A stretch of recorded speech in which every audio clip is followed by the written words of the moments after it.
But they're on the road. So take your time. You will spend about 10 minutes late also to give the host time to get here.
yourself, you can go ahead and do that. Lisa is on her way, and she's just going to launch herself on stage when the time comes. And she will join us, and then we will open up the conversation. I am Mairi. I run Lighthouse Edinburgh's Radical Bookshop. I'm going to sit down now, just like you. And it is my absolute pleasure to be hosting today, facilitating today. These two, when the other one arrives, will kind of just be, they don't need any help. I'm just going to launch them in the direction of a topic and let them take.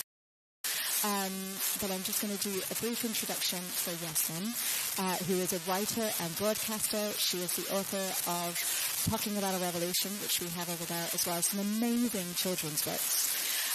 And her work is largely focused on the civic movement, the justice movement in Sudan. And so, welcome, Yassmin. Thank you all. I'm genuinely impressed that you're all here. My toes are still frozen. And I do have a hot water bottle underneath this scarf. So if I'm sort of clutching my belly, that's what's going on. There is another hot water bottle if anyone gets desperate at any point. And the snug downstairs also has tea and coffee. So if afterwards you want to go and top yourself up, do have that on the horizon. I am going to start us off by asking, what does the word solidarity, what does solidarity mean to you? Thanks for the question, and thank you all for your engagement in, I guess, the question of solidarity and the topic of solidarity. And I think I'll also speak sort of in Lisa's absence, although they're hopefully going to be walking very shortly, because Lisa's focus, as many of you may know, is on Palestine, and mine actually historically has been on Palestine, but more recently has been on Sudan, because that is where I was born, and that is a movement that I've kind of been connected to in lots of ways.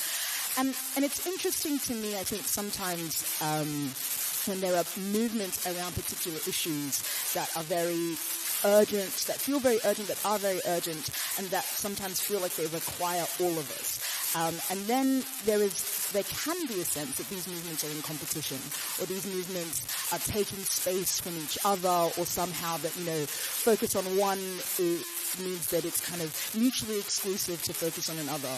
And to me, that is antithetical to movement building. That is antithetical to justice, because ultimately, hopefully, the thing we understand is all of these systems of oppression are connected, and they all work kind of with each other to repress and oppress and so on. And so for me, solidarity is like a genuine belief and understanding that our, the truism that we're not free until we're all free is something that we live and breathe, is something that we understand and we have empathy for. And so if somebody feels particularly connected to one issue, that is fantastic, and we can kind of be connected through whatever issue we most care about, and also hopefully develop our understanding of the issues such that we understand that the ways that we are moving towards justice in one space will hopefully help and bolster the movement towards justice in others. Some of the things that I find fascinating about, to be honest, one of the things that is really sort of superficially but also symbolically fascinating about Sudan and Palestine is that our flags are very similar, and people constantly mix them up, right? Like there was this, I think it was like last year actually, somebody ran onto a football pitch holding the Sudanese flag, and everyone was like, look, it's a Palestinian, and I was like, yes and no, like yes and also.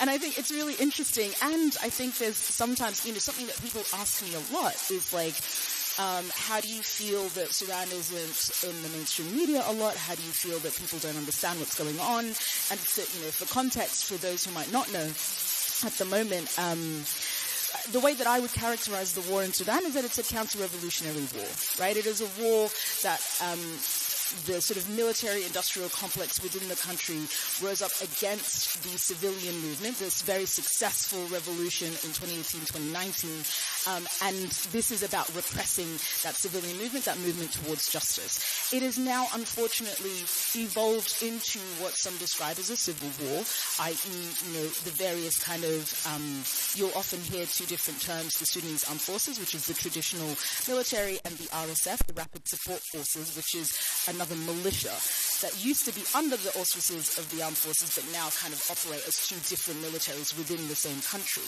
And you'll often hear it, and I have in the past described this as like two generals fighting against each other.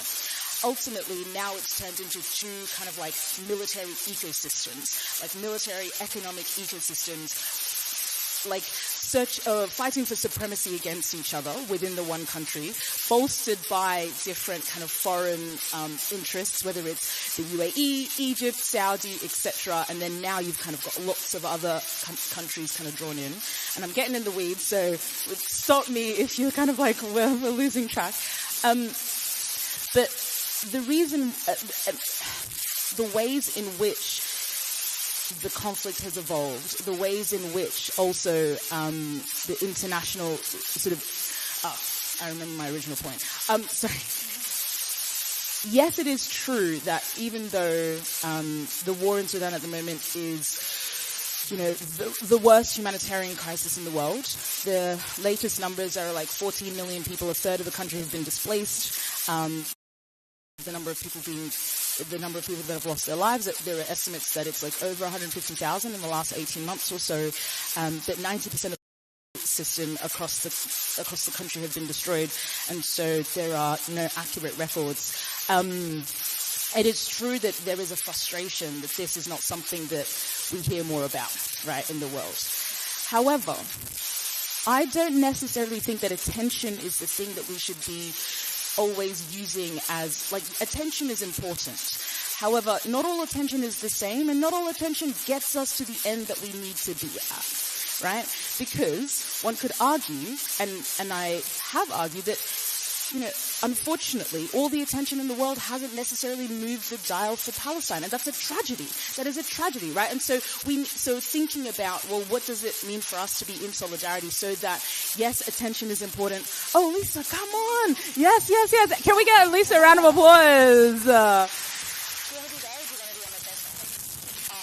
Do you want to jump in? I'm just talking about solidarity. No.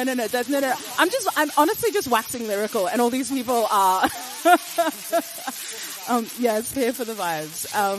Well, what does solidarity mean to you, Lise?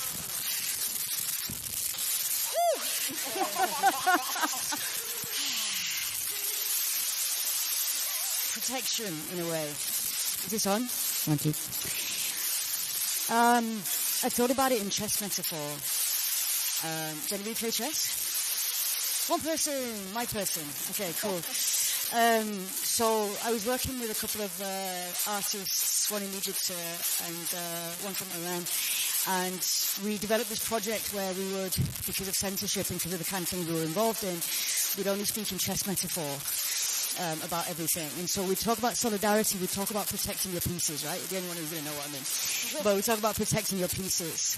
And so through that, we kind of accidentally found this kind of sub-language for solidarity. So I started thinking about it in terms of protection.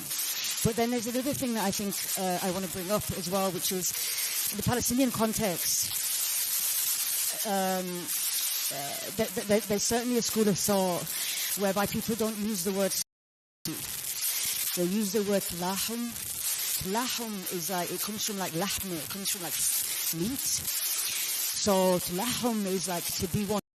So it doesn't mean solidarity. It's not fully translatable, but they use it instead of using the word solidarity, right? Because it doesn't mean you are there and I am, I'm with you from over here. It means we have now formed one flesh, right? And I quite like that because it means what hurts you hurts me, right? There's a lot to pick apart with that as well, and like how much that feels like it does relate to different struggles. But I certainly think it's something to bring into the room and think about in terms of the different languages. And I think when we think about solidarity, what we're often think about the word allyship, think about solidarity, and we have all these nuanced conversations about what's the right way to talk about it. We're actually talking about proximity. right? What is our proximity to one another? What is my proximity to your pain, and what is my proximity to your fight? And so I think it becomes this what is the measurements in which we are in our togetherness with one another? So I think solidarity almost becomes mathematical in that sense. Just hitting it out the park, just walking on stage, serving it like it is. Lisa is a poet and an activist and part of PAL Action. And so today we've got two speakers with big hearts who are connected to very many movements. And again, that idea of interconnectedness. But we're going to center our conversation around Sudan and Palestine. Feel free when there are questions at the end to introduce another cause or struggle or passion that you are fighting for as part of your question. We're starting from that place that we are interconnected. These two know each other, and it was a complete accident that we put them on a stage together. Clearly the vibes, very tuned. Well, if I may actually.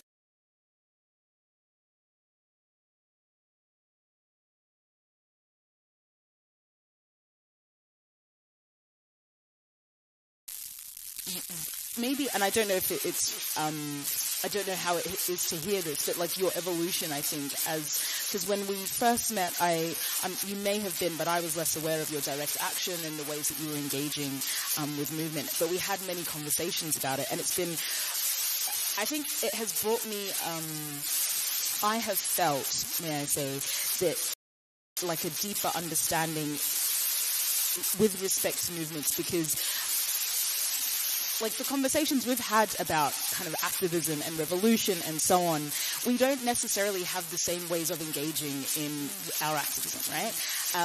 But what I really appreciate about you and about the conversations we've had is your very kind of clear-sighted sense that not everyone has to engage in, right? And everyone's positionality is different. I'm here on a visa. I'm sort of precarious in different ways. And we've had very open conversations about that. And also a sense, from you've said like, we have to be honest about our different positionalities and pushing things as far as possible, but also there being, I don't know if grace is the right word, but understanding and how these different things interlink.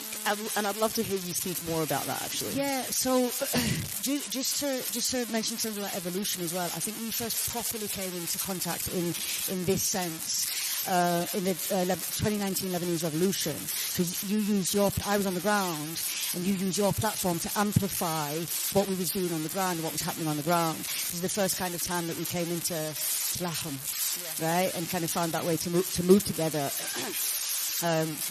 And in terms of what you're saying about formation, because it's that formation. I once said this to someone and they said, yeah, like on a football pitch, and if that's your language, yeah, but I'm on about battlefields, you know what I'm saying? So like, if there's any cops in the room, I'm not saying pick up arms, right?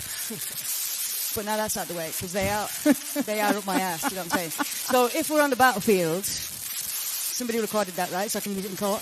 If we're on the battlefield, ain't no business of mine.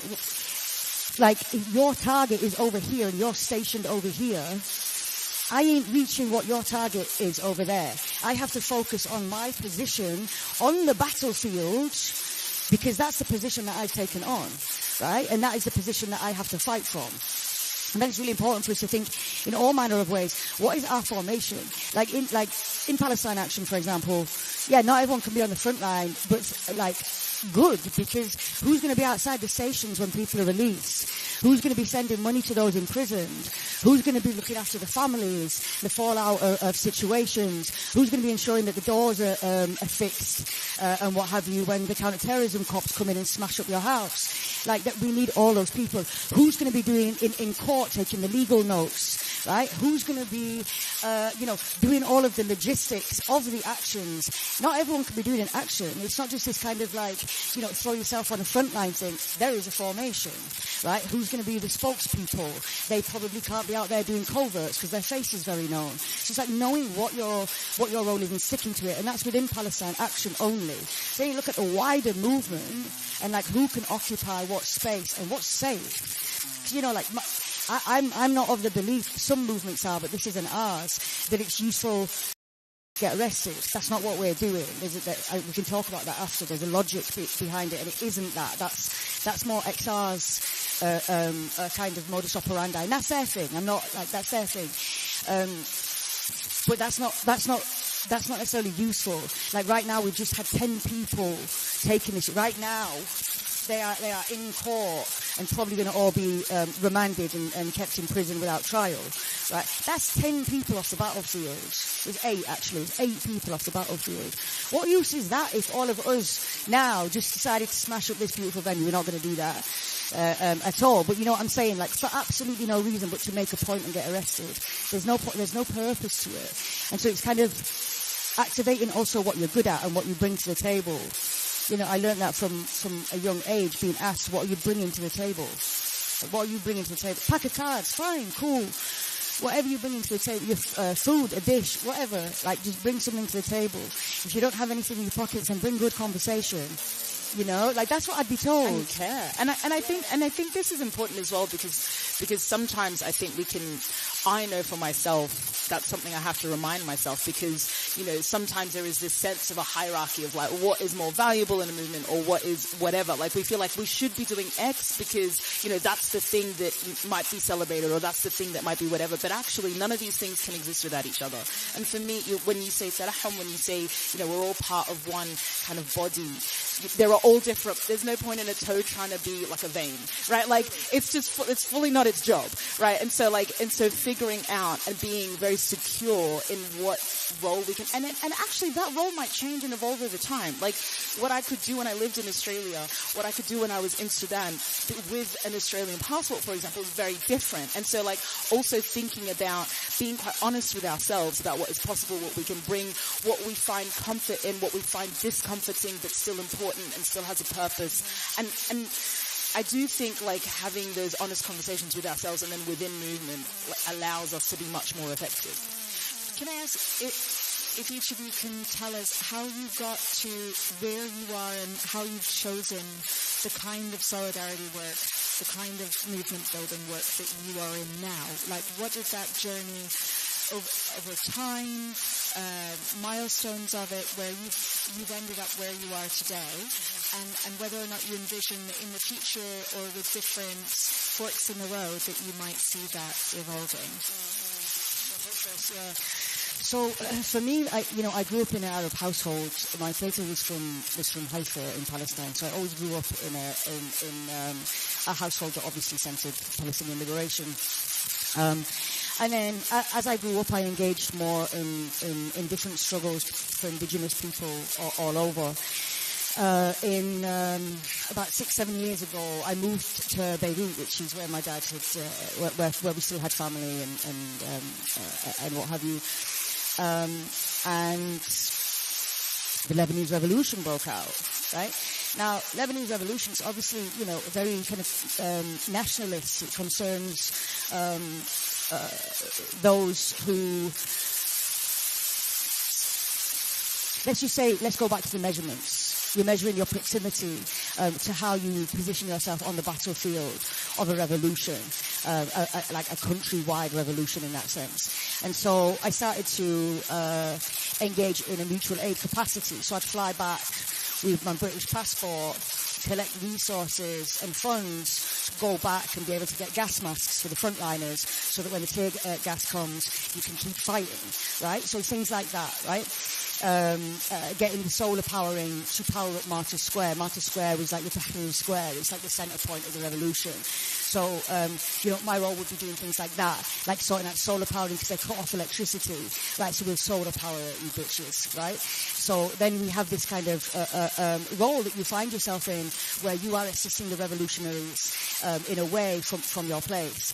So time goes on. I'm still living in Beirut, and then 2021 happens, May 2021, and it's a siege in Palestine, in Sheikh Jarrah, which I'm sure you lot know about. And I'm there, like Lebanon is like next door to Palestine. It's one land. Like we feel it in the ground. We feel it in the air when we go out. Like we can sense it. You know what I mean? And I see this at this point. Sorry, let me just say, I'd kind of co-founded different transnational movements, one of them being called La Beirut, and that was a international network of trauma-informed psychologists who supported the mental health services in Lebanon after the Beirut blast, because there was obviously a backlog of need for access to mental health services. So it was bringing in all of these international trauma-informed therapists. So just keep in mind what I'm witnessing in these instances.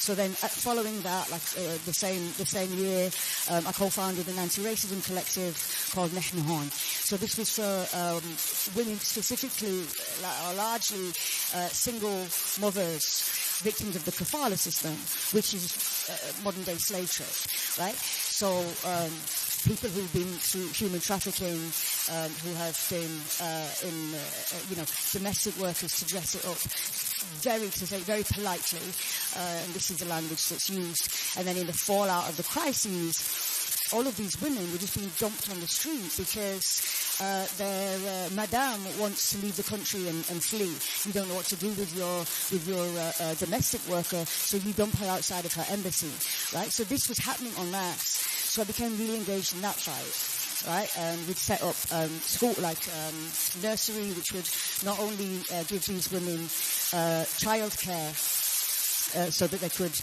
get jobs, but also it would create jobs as well. So I was doing all of that. So what I'm witnessing is just a fallout of these hierarchies of power constantly. And I'm kind of dealing with the... how do doctors say it? There's the preventative and then there's the symptom. Yeah. Treating the symptoms, right? You're treating the symptom, yeah? And so then I see online this movement pop up with the red boiler suits back in England. And they are going for the Israeli arms companies at the source. They're not trying to do petitions and march slowly through the streets politely. No, they are destroying the resources of the IOF. They're making it so that there are less arms available. And so I'm like, this is actually what my passport, tells me that my role is in this actually. So I hand over all of these movements, obviously the Nahnu Hon, hand it over to the women who are most concerned. We set up the infrastructure. You go for it now, right? And just came back to England and fought from within the belly of the beast in the way that I could. Again, taking that mathematical measurement of sacrifice as well, and what it is that I could do best. I'm sorry if I took a very long time saying that and took up too much space. Not at all. But it just felt like I had to tell you the timeline. Yeah. Perfect. MashaAllah. So I was born in Sudan and born to parents who were both engaged but in very different ways. My mom, the story my mom often tells is of both my parents left Sudan because of the arrival of Omar al-Bashir, who was the dictator of the time, and he sort of took power in a coup in 1989. But the stories that my mother would tell was, the military was kind of advancing onto the university, and she sort of stood there and closed the gates in front of the army guy's face or whatever. So she was the one picking fights in the street. My dad sort of came, and my mother was much more working class, I would say, and for her and her family, education was kind of social mobility. Whereas for my father, he came from a much more middle class family that engaged in politics in a sort of, in the more middle class way, even in Sudan, right? They sort of were sitting around having discussions and so on. And so when my mother was kind of being dragged off to the white tents in the middle of the city to get her arm chopped off because she was, misbehaving, he was like, we're leaving the country. And so we get to Australia.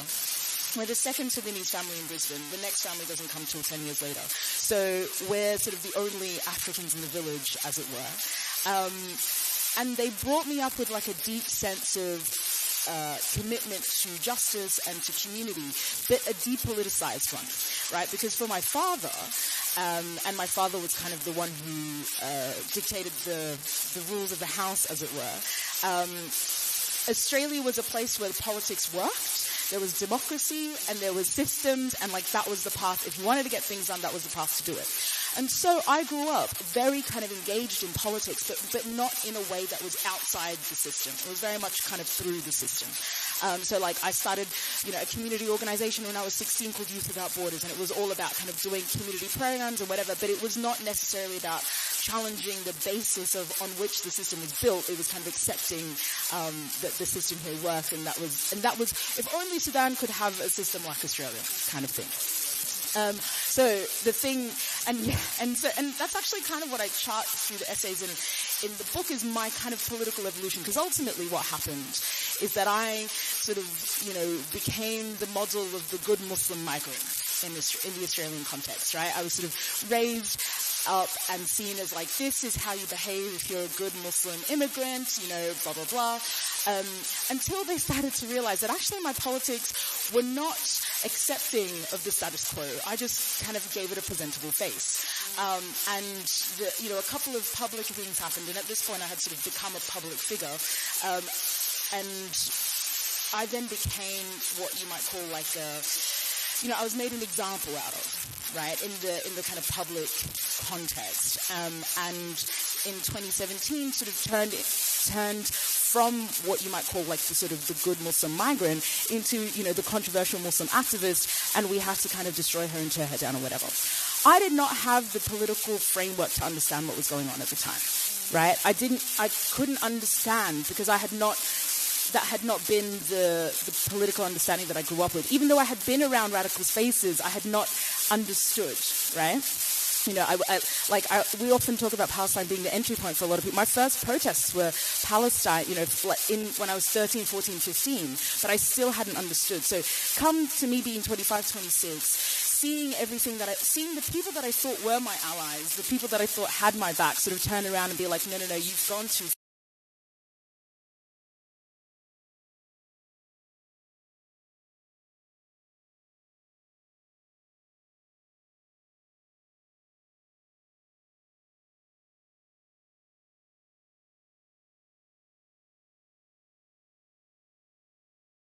Family in Sudan sort of didn't want trouble, and I was like, let me start again. And so began my true political, I would say, evolution, and we all go through it in some way, shape or form, right? Where you're awakening, as it were. And then I sort of my strategy changed. I was no longer interested. I had thought the visibility would lend me some sort of power. Right? I thought that visibility on television and so on would give me a power that would allow me to influence things for real. But I found that wasn't true. Maybe for other people, but certainly for me it wouldn't. And so I started to think, okay, what ways can I, in the context that I'm in today, in the UK, as somebody on a visa, as somebody who doesn't have the networks necessarily, but is learning and understanding, what ways can I contribute? And I think it ended up going around two different paths. One was literally consciousness raising, going back to the old school, telling stories and educating and using my experiences to be like, hey, because I think there are a lot of people who grew up like me, who care, but who are a bit scared of things, of really disrupting the system because it is a bit frightening, and maybe that isn't how you grew up or whatever. And things have changed since 2017, but I still think that's a process and a journey for people. And the other was my then engagement with Sudan, because I had lived in Sudan in 2012, post the sort of Egyptian, Tunisian, Arab Spring, and Sudan was trying to get rid of the dictator for the first time, and I was there kind of writing about it, etc. Things started to get a little bit hairy, so my family was go back to Australia. And then come 2018-19, where the revolution that successfully toppled Mairi Oliver was happening. And I realized that I might not... My family was very, unfortunately, understandably, I should say, they were like, we do not have the resources to protect you. We do not want you to bring trouble to our doors, because ultimately that's what I would be bringing. And they were like, you have a different passport, you can leave, but we do not. And so they did not want me to come into the country. And so then I was like, well, the ways in which I can contribute is by telling the story, is by writing about it, is by interviewing, is by sending money, is by supporting, and using the kind of social platform that I had, that I developed over the years, in order to uplift, right, and to amplify and to whatever. And that's one of the things that I still continue to try to do, is to literally direct resources in whatever way possible to the people on the ground. I see myself purely as a conduit, right, because I think when I was a kid, I thought I would be able to pick up arms, but I think I'm too much of a wuss, to be perfectly honest. I think, I would I don't actually know that is where even though I would like to think that's who I am, I actually don't know that it is who I am. But what I can do is tell the stories of the people who are, right, is lend my voice and my platform and my storytelling skills to the people who are.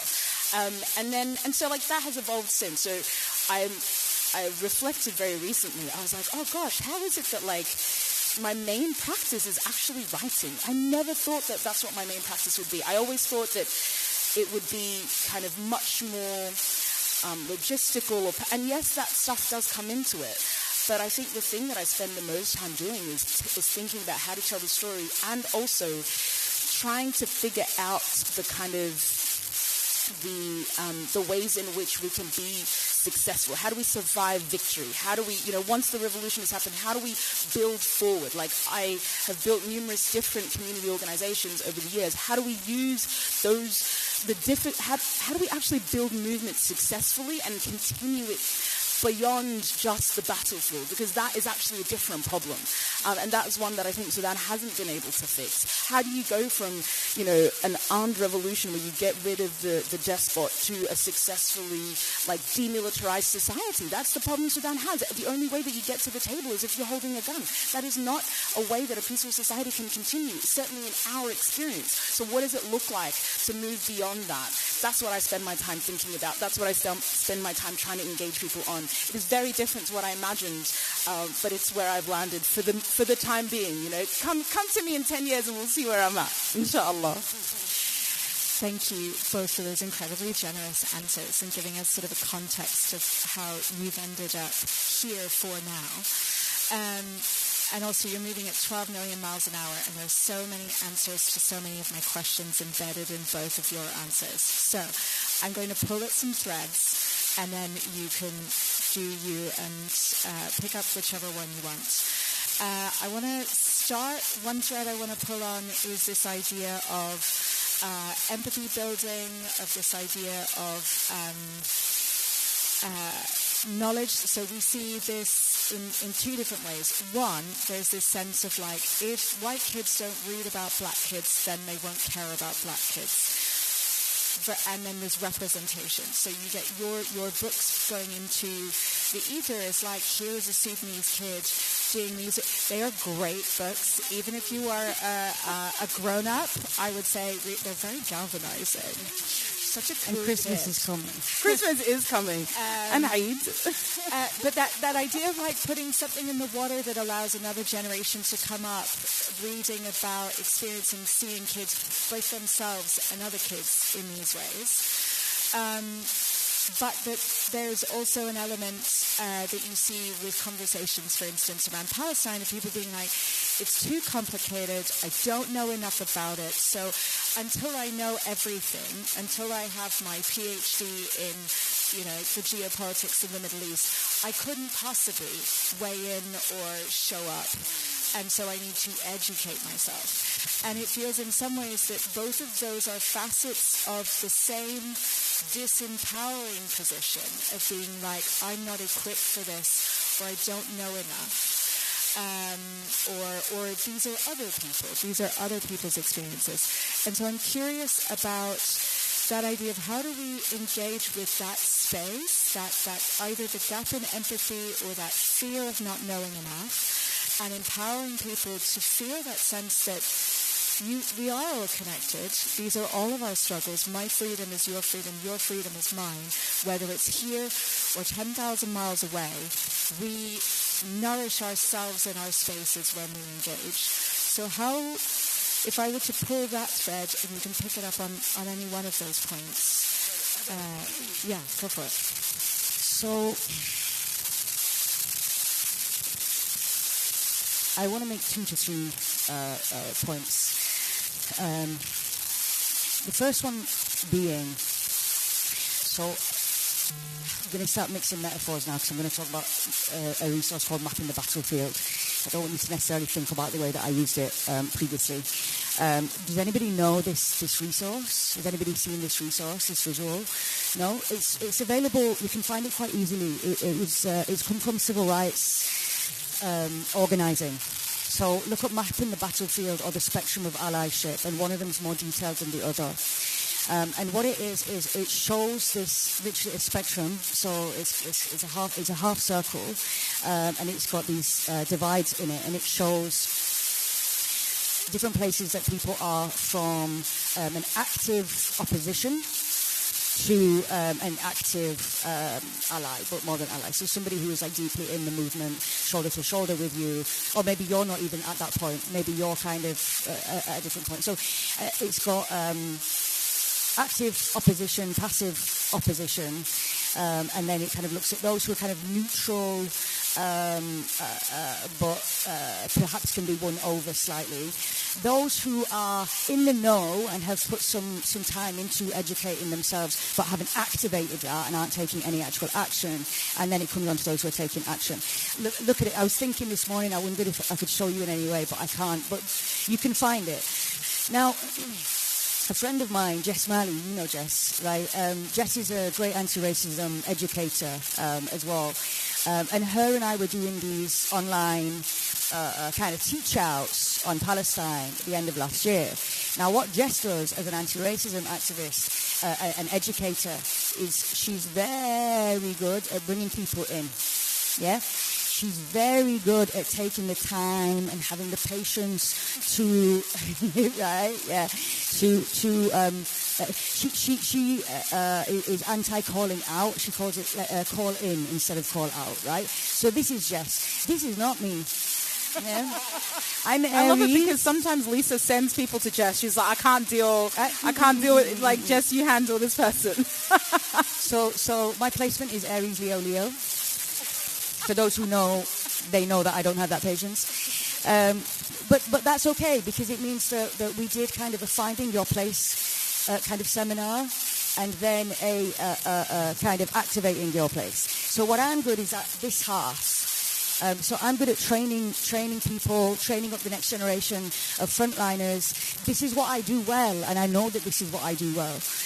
And so it's in terms of empathy, I think it's not one size fits all. Some of us are going to do a very different job at adjusting those gaps. And I think understanding what we're good at in that, being really honest about that, and using that well, is how we just cover all bases, right? So this is the first point I wanted to make. The second point about the multiple struggles is... so part of my work in Palestine Action as well is working with other organisations and other movements such as Black Lives Matter UK, Sisters on Cut, Palestinian Youth Movement, Parents for Palestine, and looking at how ways in which we move together, right? Ways in which we create that talahum, right? And having those meetings and drawing people in. I think this is this has become. Let me put it this way. A year ago, or even 2 years ago, other organisations. This isn't about the ones I've just mentioned. This isn't me throwing shade on those, like at all. But a lot of other individuals or organisations were quite anxious about aligning themselves with Palestine Action, because they saw us as very radical. They saw us as the ones who were most likely and still are most likely to be categorised as extremist. And now it's even in the there's a potential of us being prescribed, right? Which is insane, right? But now what we're seeing at this point of the genocide is organisations and individuals coming forward and saying, you're the only ones who are actually having any effect now. You're the only ones who we can see have actually made any productive action. And so how can we sit down and support you? And so this is something where we see that our stories are connected. Sisters Uncut, their fight started with, in terms of domestic violence cuts.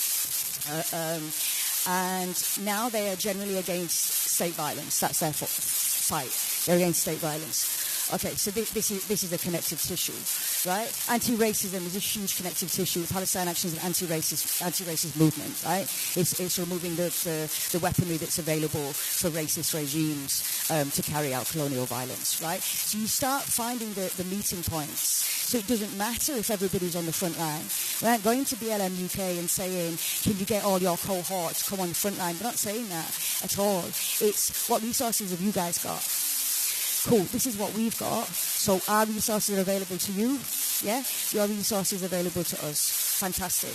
Now we are protected by one another. So what you see happening is this week when we had 10 people, house raided for like days, their families displaced, their furniture and homes smashed up by the counter-terrorism mob, and then taken from us. Then on Thursday night, this mass mobilization from different movements calling in their people, surrounding the cells where our people were kept and chanting, "We are all Palestine Action," which makes it impossible to locate Palestine Action in that. We're all saying we are all Palestine Action. It's a lot harder for you to come for the individuals as protection. That protection can only come when we do that resource exchange, right? Because that's people bringing in their arrestee support crews, right? And that's, I hope, answers the question somewhat. Yeah, oh my God, I had so many things to say, but something that you just said there means I'm going to start in a slightly different place. And there's a quote that I referenced in this collection that I can't find, but when I reflect on my experience in Australia and sort of being pulled out and made an example of, the thing that I often think about is that I had absorbed the Thatcherite and Reaganite position of like essentially like social justice in a neoliberal way, right? Social justice, it's through the individual rather than social justice through the collective. Like thinking that me as an individual was enough, and if I had if I had understood more deeply that the only way that we could be successful was to genuinely be collective, then, you know, I would have already done the work of developing, you know, I would have been part of a movement, and so I wouldn't have been able to be picked off in the way that I was, right? And so because I think ultimately that's what happened. I was picked off as and that was used as like a chilling factor, right? It was used as a way to say to all the other young Muslim and African kids especially, like, you know, this is what will if it can happen to Yassmin, it can happen to any of you, right? But if we had done a better job of like, oh, we're actually, Yassmin is not actually just by herself, that she's part of all of us and we are one, then it wouldn't have been possible. I would like to hope that lesson has been learnt, but I do think it's something that we have to continue to practice. Like, I think of movement building and justice work as a practice. It's not something you learn once and then you just sort of store away. It's something that you continue to activate. And so, I think part of people's fear is because we have absorbed the individual or the neoliberal mentality of, you know, my success or, you know, I'm the one. Even the way we tell stories about particular activists is about the individual as opposed to thinking about the movements they were part of, right? Like, we continuously tell the stories of individuals, but their success was only because, and in fact, the ones where things fell apart after their passing or after their assassination is an example of how perhaps the movement was maybe not as robust or maybe not, like, I think there are different lessons we can kind of pull out of that, but I think it is challenging for us to think of ourselves as genuinely part of movements because we live in a world that celebrates the individual and elevates the individual to such a pedestal that we think that that's the kind of the natural order of things. But I do think there's something like really, and it's just something that I'm constantly thinking about, is how much is my ego playing a part in this? How much is my sort of sense of individual, quote unquote, success in this important to me, and how much am I trying to actually, am I putting the cause like above myself, right? And I think that's really important for us to think about, even in the stories that we tell. The other thing that I wanted, there's a quote by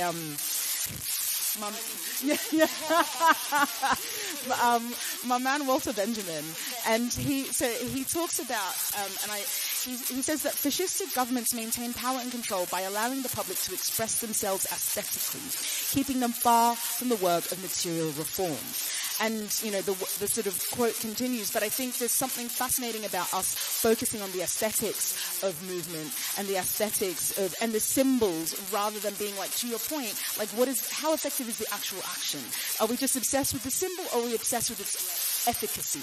And kind of coming back to what's actually effective, I think is challenging, but that's kind of what fascistic governments are very good at. They're like, we'll let you play over here, where it's not actually going to change anything, but the power is over here, and that's where the realm in which we're operating in. So, like, really thinking about what is aesthetic, what is, pandering to our ego, what is whatever, versus, like, what is actually having material impact, I think is something that we can something I'm continuously coming back to. Now, in the realm of symbols, though, I mean, I do think that stories can be more powerful.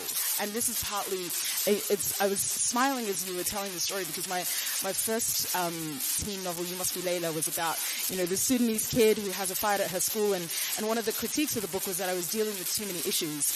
And I was like, do you know, like, kids today? And so what I just did was add a revolution on top of the second book. And so in the second book, she literally goes to Sudan and gets involved in the revolution. I was like, haha. But there's, I felt really passionate about, she's a 14-year-old girl who's grown up in Australia, but when she goes to Sudan to see her grandmother, she does get involved in the revolution. And you might think that's a bit too intense for a 14-year-old, kind of like for kids to read in grade 7 or whatever. But actually, that's what they're interested in. And they want to see those stories. And she doesn't, she makes mistakes. It's not perfect. She's scared and it's frightening. But also she finds a way through it. And then she thinks about, okay, how do I take these lessons and apply it to my context in Australia? And how do I think about, oppression of First Nations people and so on? And so I do think that, like, when I think about, the stories that activated me, and that really did those activations, it was about ways in which I could then see myself, like, I could feel the fear, because I think, okay, I'm just going to sidestep slightly. I also think some of the fear is an excuse, right? And I think we have to be honest sometimes about what, because I'll tell you what, people were very happy to take a position on Russia and Ukraine, and they knew nothing about that. People don't know most people don't know anything about that history, and, and are very willing to make loads of assumptions that are often very kind of inflected by a Western imperialist position. But everyone was happy to fly a blue and yellow flag, right? And so it's interesting to me about, like, when we're quite honest about what's going on, where we can kind of start to reveal people's actual intentions. So often when I hear sort of, well, I don't understand enough or whatever, I'm like, but do you know your own values? Because sometimes it's a question of values. Do you know your own values? And are you willing to, like, why is it?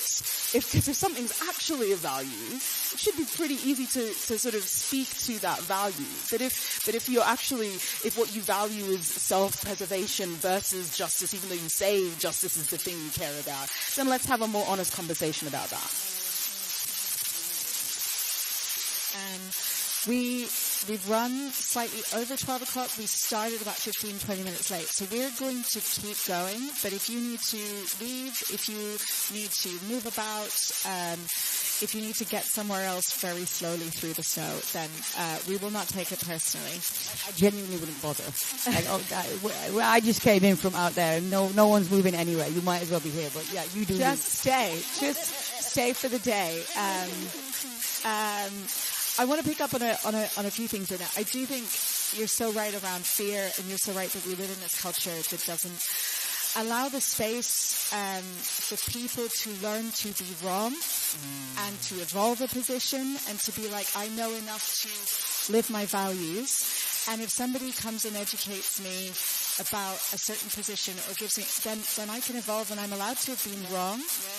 And we can meet people where they are, and there's something in that resilience that we need to instill in people of, like, sometimes it is better to do something, to move somewhere. And if I may interrupt you, sorry, I think you're totally right. It's okay for us to be wrong. Like, and not to keep banging the drum, but part of the reason I wanted to put this collection together was because my politics changed over my 20s, and I wanted to be really honest about that. I wanted to like lay it out and be like, look, this is what I thought when I was 22, and like, it's a bit embarrassing, but I'm going to be honest about that, because we're not born knowing, and we have to have, like, for me anyway, I have to have the capacity to meet people where they're at, because you know what, they are going to evolve, and it might be the case that you enter the movement through like ferrying mobile phones, and then you end up on the front line. It might be the case that you sort of end up just bringing teas at meetings, and then next, in 5 years' time, you're sort of like calling the rallying call. And I think that's what movement building is about. Movements have to be big. Like, well, in my view, a movement, you want to bring in people into movements. I mean, I don't know if you agree, Lisa. What do you reckon? I think it's in the word movement. You're not supposed to be static. You're not supposed to know and reach a goal. And you reach the goal and you sit and you put your feet up. We call it social movement for a reason, because we and the movement and the cause itself is always in motion. Yeah, I think people kind of, words become furniture almost, and you stop seeing them. But like, they've been called movements for a reason. And I think that to me kind of encapsulates the individual themselves. Has to say in movement. I wanted to ask, picking up on something both of you brought up around success. So we become activated, we become involved, we join in with the struggle. What does success look like for solidarity movements and for movements? What is that? Yeah. So, what would success look like to you, either in immediate concerns, the immediate, so Palestine Action Week and some tracking there, and then the ability to envision that, like, we're fighting for a day after the revolution and the world we build after. What does that look like? So, success. What does that look like? So, if I may speak on Palestine Action again, and just its concrete outcomes and how it works with the resistance. The long history of resistance in Palestine itself. So the principles of the movement and the strategy of the movement oscillate around primary targets, which are the arms companies. So Israel's largest arms company, who provide 85% of their killer drone fleet, and also land fleet and munitions as well. A lot of their intelligence operations are done with technology that's built here. It operates here. 85. So the largest Israeli arms company is operating here, right? Actually, sorry, not in Scotland, but Thales is in Scotland. So Thales is a French company that are in Scotland that are also working. I've got something really exciting to tell you guys. Thales are a French company who are working with Elbit Systems. Now, the main thing that those two have together is a factory in Leicester, in England, right? So they have UAV tactical systems, which is a factory in Leicester, right? So this factory is built on the development and the production of the Watchkeeper drone, right? The UK government have just dropped that contract, right? That's Elbit Systems' biggest contract that they have. And the UK Defence has just dropped that contract with them, which means that the Leicester side, that Thales and Elbit have this little home that they built together in England, it's gonna fold, right? So now, so as I was saying, so we have our primary targets of Thales and Elbit, and then we have the secondary targets, which is people who they rely on to do business with. So it might be their recruiters, it could be their insurance companies, it could be their logistics companies. You get the idea, right? And so you target the primary target so that you're making them an unreliable business. So they don't know from day to day if they can carry out their deliveries, if they can meet their commissions, and there's something called just-in-time logistics, which the arms trade works to, and what that is that parts are made separately and then they're assembled in the last stage to go out. So essentially, sorry, I'm getting a very truncated version of this. This bit that I'm going into usually takes me about an hour to go through, but I'm going to give you a very, very truncated version. But I think when we talk about success, I just want to get the mechanisms of the movement really clear to people who might not know it. Just-in-time logistics means that if a site is targeted this week, and the drones and the machinery that creates the weapons is dismantled, then we know that there are less munitions available next week. We actually know that a lot of them have a 24-hour turnover, right? So we know that there is a concrete effect, that tomorrow there are less arms available to the IOF, right? So you're weakening the enemy. So you're making Elbit Systems or Thales, you're making them an unreliable business. They can't fulfill the demands. This is how they lose contracts, right? You're also entering sites. So if they're working with the Ministry of Defence, every time an activist enters a site, they have to report a breach of security.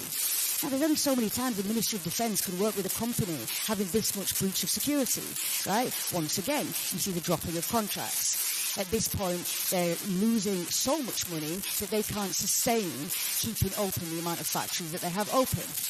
Now, the secondary targets, you target them, right, to say you keep doing business with Elbit and we're going to keep doing business with you, right? And so then you start seeing these companies cut ties because it's just not worth it for them. Like, it's a business contract. They don't rely on Elbit. They're recruiters, but they have loads of other contracts as well. So they cut their ties with them because it's not worth them being targeted. You're creating that dilemma for them, right? So we've seen, I think one of the biggest successes in the secondary targets is there's a company called K&N, Kuhn & Nagel. Now, they're one of 6 logistical companies in the world that have the license to transport arms. One of 6. That's who have the license. So they transported arms to the South African apartheid regime. How did they do that? Via Israel, right? So they were the logistics company for Elbit, so we targeted them. So they got in contact with us because they have to make a statement to us, otherwise we keep targeting them. So they got in touch with us and they have to show evidence. So they got in touch with us and said, like, look, we're not doing business with them anymore. Khalas, like, leave us alone, right? And so, like, then actually all they were doing was disguising their lorries. So they were still going in and out, but they just disguised their lorries so that they think that we're that stupid. Like, like, are you kidding me? Like, we just run your license plates. We can see exactly which company is coming in and out of the site, right? Okay, now we'll escalate on you, right? And eventually now they have officially cut ties, right? And that's a $30 billion company who have been forced to cut ties. And that is 1/6 of the resources available to move the arms. Israel's biggest large weapons company have now lost, right? That's a huge part of their pool. So for us, it's very much about concrete action. Nothing that we do is gimmick. We don't do an action for the pictures. We do it because we know exactly where the money is. We know exactly where resources are moving. We know when deliveries go out, etc., etc. And so we know when to blockade. Nobody's getting arrested for the sake of clogging up the police stations like some movements do. No, the reason people get arrested is because the thing is, stay there as long as you can. The longer you stay there, then the longer they stay closed, and the more of a dilemma you cause them, right? So it's very much about concrete actions in that way. And when we talk with people in Palestine, that's what they recognize. So we are guided by people in Palestine and their resistance, letting us know that this is still working, right? Can we just give it up for Palestine Action?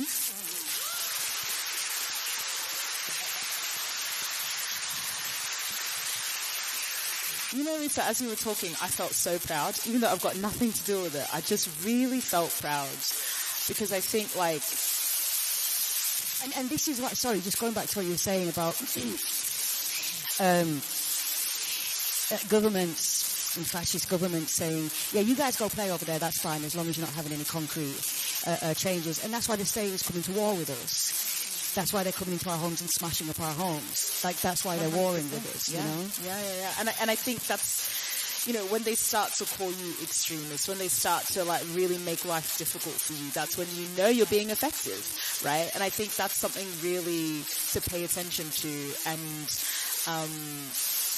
yeah, I don't know. I'm not sure really what I can add to that, because I think that is a fantastic, and to be honest, it's something that as you were talking, I was like, oh gosh, what is a version like that for Sudan? Because Sudan is a context where, you know, the RSF would not be able, if it wasn't for, you know, arms coming in through the UAE, which are likely British arms. I wanted to ask you about this, because I've often wondered about this. So let me you know, gold. Anyway, we'll come back. Yes. No, so I've been educated myself through, there's a podcast called The Malcolm Effect. You guys listen to that? Yeah. It's really good. It's kind of very good political education. And for me, it was the best political historical education on Sudan. So I listened to that about a year ago, and ever since then, I've been racking my brains as to how a Palestine Action kind of movement would work within the framework of Sudan, and I haven't figured it out. Obviously, my head's been there, but it's been in the back of my head, and I've wanted to chat to you about it. So, well, maybe you heard it here first, folks. Yeah. No, I think it's really interesting, because I think one of the challenges the Sudanese movements have had, and I say movements with an S, is because, like, there was the initial success was the overthrow of Omar al-Bashir, right? But it was very, very clear that, like, so the military replaced him with, like, you know, just another puppet, and the people remained on the streets, and they were like, we refuse. And then they replaced him again with another puppet, and eventually the people stayed on the streets for long enough that a transitional council, and there was a civilian-led government for like a good 2 years, and then at that point, at the end of that, you know, you saw the sort of the military come together to overthrow the civilian movement, and there was a while where the people were refusing, but now we've kind of reached a point where, like, the life is inhospitable, and unfortunately we are at the point where it is not weapons, but it is famine. It is like old school diseases that we got rid of hundreds of, like, decades and centuries ago. People should not be dying from the flu and cholera and, you know, like TB and things like this, but that is kind of what is happening at the moment, and literally famine, because Sudan is able to grow enough food to feed the people, but they are raising the ground, you know. And also, may I say, I know I keep banging on about the UAE, but the UAE is just like paying its way through this world right now, and Western governments, America, the UK, etc., see it as a nice ally in the region, so they're essentially like collateral damage. Like, do what you want in that desert, you know, as long as we've kind of got you on our side and there's enough capital that they can move things along. So we shall have a conversation about that, inshallah. All right. I think we're almost at time, probably, at this point. Yes, we are. Yeah, we're almost there. Do one more. I'm having a nice time. As long as everyone's feeling okay. If you need to stand and stretch, that's also... Give me a wave if you had a question, so I know... Okay, we've got a couple. Brilliant. I'm going to ask a last little question just around that space where these spaces meet a book fair, meet a book space, and sort of digging where you are. And Lisa, we were talking yesterday in the car on the way home, like...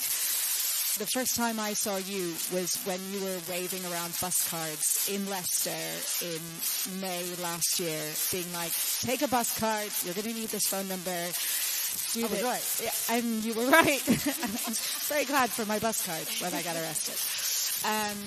But I recognize you as, it was like, here is this person who is marshalling people who is using that voice that I have heard perform poetry. Here is this poet in this space, this meeting of these two worlds. And I think that appears over and over in your book, this thing of being in these spaces that you are operating in. And I wonder if you could speak a little bit about where these worlds overlap, and for an audience that is coming to a book fair, like where and how do we activate those mixed spaces or encourage our literary spaces to be a part of that world? Yeah, so you're talking about the siege that we laid on the UAV tactical systems in Leicester. So it was a month-long action that just surrounded the factory. So I'm going to tell you a story that I'll try to keep it as brief as possible, but it's only going to speak to my cynicism around whether what you're asking is possible, because I don't like to dress up the fact that we're at a book fair and books are really great and that's enough, because I sincerely don't believe that it is, and I would ask your forgiveness for a controversial opinion, but I cannot, in the kindest way possible. After the Beirut blast, I was due to finish writing this book and hand this book in, and like the city was still collapsing. It was, the people were filling the gap where a government should go, and it was completely anarchic in its most political, like in a political organising sense, anarchic. And I certainly didn't feel like writing literature was a particularly productive thing at the time. It seemed really, really luxurious. And what I was spending most days doing was delivering resources on my moped, as much as would fit on it. And the most requested resource was rice. Most requested resource in crises is rice. Rice is very versatile. Yes, it's versatile in food and sustains you, but it's also versatile if there's loads of people sleeping in one small room, because you can kind of create seating or pillows from it. It can also kind of work, it can work as insulation. Rice is incredibly versatile in crisis. So this was the most asked for thing. Now, there's one family that I got to know really well. They were a Syrian refugee family. I say refugee because it's something that's done to a people. It's not an identity. So the Syrian refugee people whose baby was very, very sick. So I was working with them to kind of put pressure on the medical care to be able to offer them what was necessary. And I'd go around on Sundays. And I remember there was one Sunday where the father, Khalid, he said to me, like, what do you do, by the way? And I said sheepishly, I'm a poet. So he said what everybody says when you say that. Can you give us a poem? Now, I don't write in Arabic, one, and we only spoke Arabic together. They didn't speak English. So there was that. But two, I didn't feel I had an appropriate poem for crisis and uprising. One that you call to mind in those moments of life when people need it. So anyway, Mayeda, who was the mother of the child and Khalid's wife, comes out and she's bringing the food out, and it's ma'luba. Now, ma'luba is this dish that we have that's like a big pot of rice, and then you turn it upside down, right? You'll have seen it, I'm sure, right? And you can have it with chicken or whatever. And so she puts it down, and we sit around it, and we're all sharing it. And there is the rice again. And I thought to myself, how can poems act like rice in times of crisis? And this is what I've really been reckoning with these past few years, and trying to think about what is a necessary poem, what is a practical poem. And I'm getting closer to figuring that out by studying the poems of social movements from the Sandinistas to in Palestine. Between 48 and 67, there was a cultural embargo where you weren't even allowed to print the word Palestine, right? So poets would go out into the villages and hold these illegal poetry festivals. And so they would use certain forms of their poems that would be memorable so that when they leave, the villagers can remember them and use them. So they had a certain form to them, practical, some would say. It was like rice, delivering rice, yeah? So this is something I've been thinking about, and it does exist, but I don't believe it's enough to say, I think my poems can solve world hunger. I don't think they're doing enough, and I don't think a lot of literature does enough. I don't think standing on a stage shouting "Free, free Palestine" just to get the crowd going is really a very noble thing. And I really want to understand how, and I want us all to consistently reckon with how we are making that work practical. Isn't that the most poetic answer, though? I want to write poetry like rice. I mean, mashallah, I love it. Something you said there, Lisa, really, really resonated with me, because one of the challenges that we face as Sudanese people is our cultural institutions being destroyed, like completely and utterly destroyed. The national museums, the historical archives, like everything has been raided. I mean, the RSF was using some of these buildings as torture chambers. So if I want to go and find out, if I want to look up archives on Sudan, the best place I can go is Durham University, which is really painful, given that most of these people can't get a visa into this country. So for me, and I should also add that for a very long time, Sudan has been sanctioned by the United States for being a state sponsor of terrorism, and so it has lived outside the kind of the financial system, the literary system, like most kind of globalized systems that we understand as global. Sudan has sat outside of it. You cannot transfer money. Still to this day, you cannot transfer money to Sudan, right? You have to find ways. More recently, in the last couple of years since the revolution, ways have been created, but it's very difficult. And unless you know somebody with a specific type of Sudanese bank account, it's not possible. And so, the preservation of what it is to be Sudanese, the preservation of our stories, the preservation of who we are as peoples, again, because we are multiple peoples, only occurs through stories. Only occurs through stories. And there is a real and genuine prospect that our stories will no longer exist if we do not keep telling them, maintaining them, repeating them, amplifying them, finding ways to preserve them. And so I think the thing that I think about is I'm not sure that a book fair, as you say, is going to solve everything. But I know that there was only one book fair that existed in Sudan, and it was actually having books was a radical thing because the censorship was so severe, right? And the act of writing stories was like an act of resistance. And so that's what I try to connect to. I try to think, what the hell is the point of this story that I'm trying to tell? Why am I telling this story? Is it practical likewise? Is it actually telling a truth? Like, how do I make sure that the things that I'm saying are true? And how do I make sure that they will live beyond me? But for me, success is building a body of work that will live beyond me. I will not be here to know if it will do that. But that is the intention that I try to create through. And so that is what I hope, that's the thing that I leave with you. Like, what is the work that you're creating that will live beyond you? What is the body of work? What is the stories you're telling? Why are you telling the story? And how is that urgent, and how is that true, and how is that real? And I think for Sudanese people, that is really urgent at the moment. And if we don't write the stories, then I'm not sure who will. So it is urgent. This also is very important during that time of cultural embargo in Palestine as well. Actually, was archiving and kind of the underground cultural movement as well. There was the League of Poetry festivals, but there was the magazines that were being produced, that were being funded by the USSR, but still fantastic. And I think that is the practicality of it. Like, even now in a certain time, I've been finding it very hard to slip into the dream language of poetry when I'm in urgent organizer brain. But I have to ask myself, what would I sit down to write for? And it's archiving the interiority of this social movement 100%. And the mechanisms of it.